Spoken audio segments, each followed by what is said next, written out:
تاہم خاص مواقع پر انہوں نے شرکت بھی کی ہے اور نماز بھی پڑھی ہے۔ ہماری روایتوں میں یہ بھی آیا ہے کہ جب رسول اللہ صلی اللہ علیہ وسلم کی بڑی صاحبزادی زینب کا انتقال ہوا تو بی بی فاطمہ زہرا سلام اللہ علیہا اور دیگر مسلمان عورتیں آئیں اور انہوں نے نماز بھی پڑھی۔ شیعہ روایت کی روح سے نوجوان عورتوں کی جنازہ میں شرکت مکروہ ہے۔ علماء اہل تسنن نے ام عطیہ سے نقل کیا ہے کہ رسول اللہ صلی اللہ علیہ وآلہ وسلم نے ہمیں یہ نصیحت کی کہ ہم جنازے میں شرکت نہ کیا کریں، لیکن اسے منع نہیں فرمایا۔ اسماء بنت یزید انصاری کو زنان مدینہ کا نمائندہ بنا کر رسول اللہ صلی اللہ علیہ وسلم کے پاس بھیجا گیا کہ وہ مدینہ کی اور مسلمان عورتوں کے مسائل آپ سے بیان کرے اور ان کے جواب لائے۔ اسماء اس وقت پہنچی جب رسول اللہ صلی اللہ علیہ وسلم اپنے اصحاب کے درمیان تشریف فرما تھے۔ انہوں نے کہا، میرے ماں باپ آپ پر فدا ہوں، میں مدینہ کی عورتوں کی ترجمانی کے لیے آپ کے حضور پہنچی ہوں۔ ہم عورتوں کا یہ کہنا ہے کہ خداوند عالم نے آپ کو مردوں اور عورتوں دونوں پر مبعوث فرمایا ہے، آپ صرف مردوں کے نبی نہیں ہیں، ہم عورتیں بھی آپ پر اور آپ کے خدا پر ایمان لائی ہیں۔ ہم اپنے گھروں میں بیٹھ کر مردوں کی جنسی خواہشات کو پورا کرتی ہیں اور ان کے فرزندوں کی اپنے شکم میں پرورش کرتے ہیں، لیکن ہم دیکھتی ہیں کہ عظیم، مقدس اور قابل قدر اجر و ثواب کے اعمال مردوں کے لیے مخصوص کیے گئے ہیں اور ہم محروم ہیں۔ جمعہ اور جماعت، مریضوں کی عیادت، جنازے میں شرکت، حج مقرر اور سب سے بڑھ کر راہ خدا میں جہاد کی توفیق، یہ تمام فضیلتیں مردوں کو حاصل ہیں، جبکہ حج یا جہاد پر جانے والے مردوں کے اموال کی رکھوالی ہم عورتیں کرتی ہیں۔ ہم آپ لوگوں کے لباس کے لیے چرخہ کاٹ کر سوت تیار کرتی ہیں، آپ کے فرزندوں کی تربیت کرتی ہیں، پھر کیا وجہ ہے کہ ان تمام زحمتوں میں آپ کے ساتھ شریک ہوتے ہوئے بھی مقدس، عظیم اور معجب اجر و ثواب امور میں ہمارا حصہ نہیں ہے اور ہم اس سے محروم ہیں؟ رسالت مآب صلی اللہ علیہ وسلم نے اپنے اصحاب پر ایک نگاہ ڈالی اور فرمایا، کیا تم لوگوں میں سے کسی نے ایک عورت کی زبانی دینی امور سے متعلق اتنی اچھی اور منطقی گفتگو سنی ہے؟ ایک صحابی نے کہا، میں نہیں سمجھتا کہ یہ گفتگو اس عورت کی اپنی ہو۔ رسول اللہ صلی اللہ علیہ وسلم نے صحابی کے جواب پر کوئی توجہ نہیں دی اور اسماء سے مخاطب ہو کر کہا، بی بی جو کچھ میں کہہ رہا ہوں اسے غور سے سنو اور پھر ان عورتوں کو بھی سمجھاؤ جنہوں نے تمہیں میرے پاس بھیجا ہے۔ تم یہ سمجھتی ہو کہ ہر مرد تمہارے بیان کردہ ان امور کے ذریعے اجر و ثواب اور فضیلت پائے گا اور عورتیں اس سے محروم رہیں گی؟ نہیں، ایسا ہرگز نہیں ہے۔ عورت اگر اچھی طرح خانہ داری اور شوہرداری کا خیال رکھے اور گھر کے ماحول کو کدورت کے غبار سے آلودہ نہ ہونے دے تو اس کا اجر و ثواب اور فضیلت ان تمام امور کے برابر ہوگا جنہیں مرد انجام دیتے ہیں۔ اسماء ایک ایماندار عورت تھی اور اس کے ساتھی عورتوں کا تقاضا ایمان کی گہرائیاں لیے ہوئے تھا، اس میں نفسانی خواہشات کا عمل دخل نہیں تھا۔ وہ اور اس کی ہم خیال عورتیں اس تشویش میں مبتلا تھیں کہ کہیں ان کو سونپی گئی ذمہ داریوں کی کوئی قدر و قیمت نہ ہو اور تمام مقدس قدر و قیمت کے حامل فرائض مردوں ہی کے لیے مخصوص نہ کیے گئے ہوں۔ وہ مردوں اور عورتوں کے درمیان مساوات کی خواہاں تھی، لیکن کس سلسلے میں؟ فضیلت اور مقدس فرائض کی انجام دہی کے سلسلے میں۔ یہ چیز ان کو چھو کر بھی نہ گزری تھی کہ وہ انفرادی یا شخصی خواہشات کو حقوق کا نام دے اور اس بہانے سے احتجاج کر کے کوئی ہنگامہ کھڑا کرے۔ لہٰذا جب اسماء نے رسول اللہ صلی اللہ علیہ وسلم کا جواب سنا تو اس کا چہرہ خوشی سے چمک اٹھا اور وہ مطمئن اور مسرور اپنی ہم خیال عورتوں کے پاس لوٹ آئی۔ ایسے موارد میں عورتوں کی شرکت سے متعلق بہت سی متضاد روایات حدیث کی کتابوں میں وارد ہوئی ہیں۔ ان میں سے بعض سے شدید ممانعت کی صورت نکلتی ہے، لیکن صاحب وسائل جو خود بھی بڑے زبردست محدث ہیں، تمام اسلامی آثار و روایات پر نظر ڈالنے کے بعد کہتے ہیں، مجموعی طور پر روایات سے جو کچھ سمجھ میں آتا ہے وہ یہ ہے کہ عورتوں کے لیے مجالس عزا، حقوق العباد کی انجام دہی اور جنازے کے ساتھ جانے کے لیے گھر سے باہر نکلنا اور ایسے ہی دیگر اجتماعات میں شرکت جائز ہے، کیونکہ جناب زہرا سلام اللہ علیہ اور ائمہ طاہرین علیہ السلام کے ازواج اس طرح کی تقریبات میں شرکت کیا کرتی تھیں۔ بس جمع بین روایات کے اصول کا تقاضا یہ ہے کہ جن روایت میں ممانعت آئی ہے اسے ہم کراہت پر محمول کریں۔ رسول اکرم صلی اللہ علیہ وآلہ وسلم نے عورتوں کو اجازت دے دی تھی کہ اگر کوئی کام ہو تو عورتیں گھر سے باہر جا کر اسے انجام دے سکتی ہیں۔ زوجہ رسول صلی اللہ علیہ وآلہ وسلم سودا بنت زما ایک دراز قد خاتون تھی۔ ایک رات وہ رسول اللہ صلی اللہ علیہ وسلم کی اجازت سے کسی کام سے گھر سے باہر نکلی۔ وہ رات کا وقت تھا۔ عمر بن خطاب نے سودا کو ان کے لمبے قد کی وجہ سے پہچان لیا۔ اس معاملے میں عمر سخت متعصب تھے اور ہمیشہ رسول اللہ صلی اللہ علیہ وسلم کو یہی مشورہ دیتے رہتے تھے کہ اپنی ازواج کو گھر سے باہر نہ نکلنے دیں۔ عمر نے سخت لہجے میں سودا سے کہا کہ تم سمجھتی ہوگی کہ ہم نے تمہیں پہچانا نہیں؟ ہم نے تمہیں پہچان لیا، اب گھر سے نکلتے وقت احتیاط رکھنا۔ سودا وہیں سے الٹے پاؤں واپس ہو گئیں اور جا کر سارا ماجرا رسول اللہ صلی اللہ علیہ وسلم کی خدمت میں عرض کر دیا۔ اس وقت رسول اللہ صلی اللہ علیہ وسلم رات کا کھانا نوش فرما رہے تھے اور ایک ہڈی آپ کے ہاتھ میں تھی۔ کچھ دیر نہ گزری تھی کہ آپ پر حالت وحی طاری ہوئی۔ معمول کی حالت پر لوٹ آنے کے بعد آپ نے فرمایا اِنَّهُ قَدْ أُذِنَ لَكُنَّ أَن تَخْرُجْنَ لِحَوَائِجِكُنَّ، تمہیں اجازت دے دی گئی ہے کہ تم اپنی ضرورتوں کے لیے گھر سے باہر نکل سکتی ہو۔ جیسا کہ تواریخ اور احادیث سے مجموعی طور پر ظاہر ہوتا ہے، حضرت عمر صحابہ میں اپنی خشک اور گرم طبیعت کی وجہ سے جو ان کی خصوصیت تھی، عورتوں کے بارے میں بڑے سخت گیر واقع ہوئے تھے اور مکمل طور پر ان کی خانہ نشینی کے حامل تھے۔ جاہز حضرت عمر کے بارے میں نقل کرتے ہیں کہ وہ کہتے ہیں یعنی عورتوں کو زیادہ تر نہیں کہنا چاہیے کیونکہ ان کی خواہشات کو جرأت بخشتا ہے۔ زمخشری لکھتے ہیں کہ حضرت عمر کو اس بات سے بڑی دلچسپی تھی کہ رسول اللہ صلی اللہ علیہ وسلم کی ازواج پردے میں رہیں اور باہر نہ نکلیں۔ یہ بات وہ اکثر اپنے موضوع گفتگو میں لایا کرتے تھے اور ازواج پیغمبر سے کہا کرتے تھے اگر میرے بس میں ہوتا تو کوئی آنکھ تمہیں نہیں دیکھ سکتی تھی۔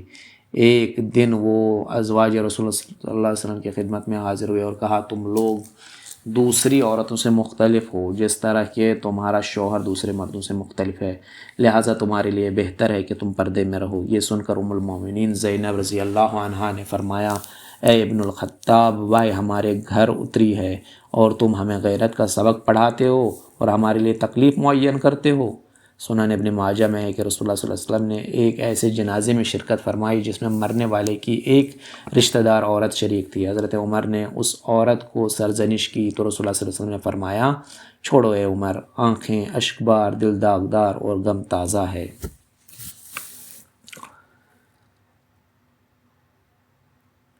اس قسم کے واقعات حضرت عمر کے حالات زندگی میں کثرت سے پائے جاتے ہیں۔ مرحوم مولانا مودودی نے نقل کیا ہے کہ حضرت عمر کی اپنی بیوی عاتقہ بنت زید سے ہمیشہ اس معاملہ میں کشمکش رہا کرتی تھی۔ حضرت عمر نہ چاہتے تھے کہ وہ مسجد میں جائیں مگر انہیں جانے پر اصرار تھا۔ وہ اجازت مانگتی تو آپ ٹھیک حکم نبوی پر عمل کر کے بس خاموش ہو جاتے تھے۔ مطلب یہ ہے کہ ہم تمہیں روکتے نہیں مگر صاف صاف اجازت بھی نہ دیں گے۔ وہ بھی اپنے بات کی پکی تھی، کہا کرتی تھیں کہ خدا کی قسم میں جاتی رہوں گی جب تک آپ صاف الفاظ میں منع نہیں کریں گے۔ صحیح بخاری میں ابن عباس رضی اللہ عنہ کہتے ہیں میری بڑی خواہش تھی کہ مجھے کوئی مناسب موقع میسر آئے تو میں حضرت عمر سے پوچھوں کہ وہ عورتیں کون ہیں جن کے بارے میں قرآن فرماتا ہے اگر تم دونوں خدا کے آگے توبہ کرو تو بہتر ہے کیونکہ تمہارے دل ٹیڑھے ہو گئے ہیں۔ سورہ تحریم آیت نمبر 4۔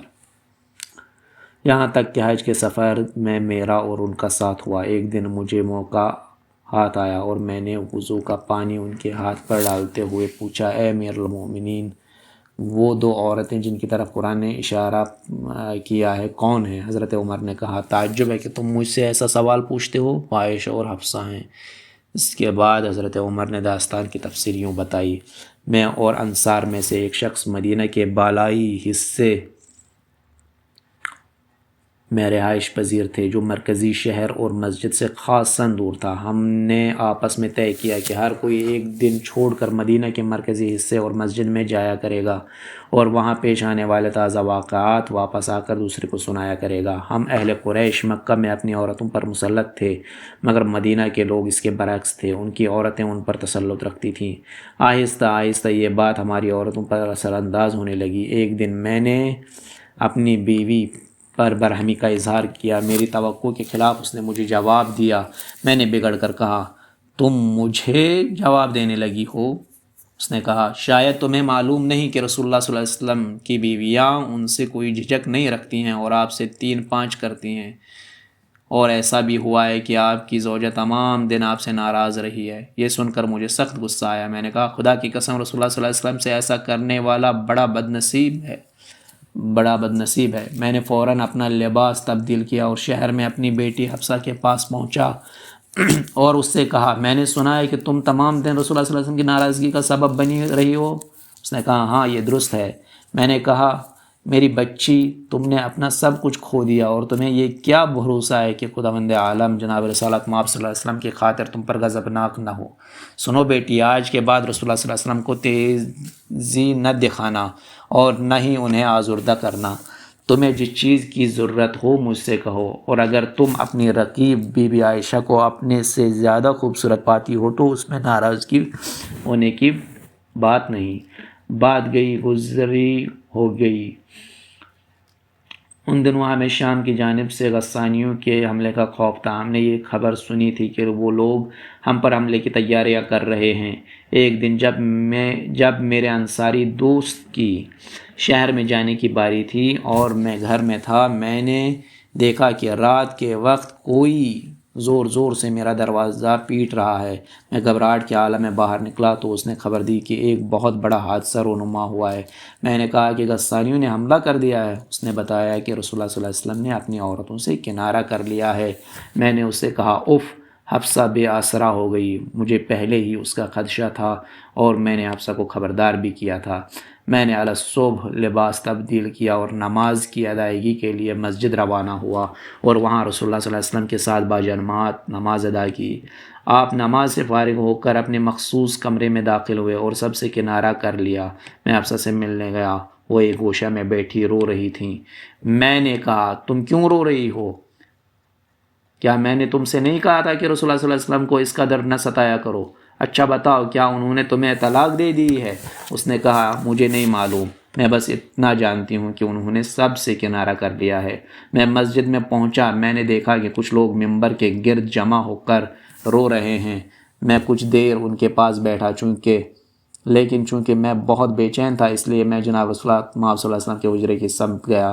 دروازے پر ایک حبشی غلام بیٹھا ہوا تھا۔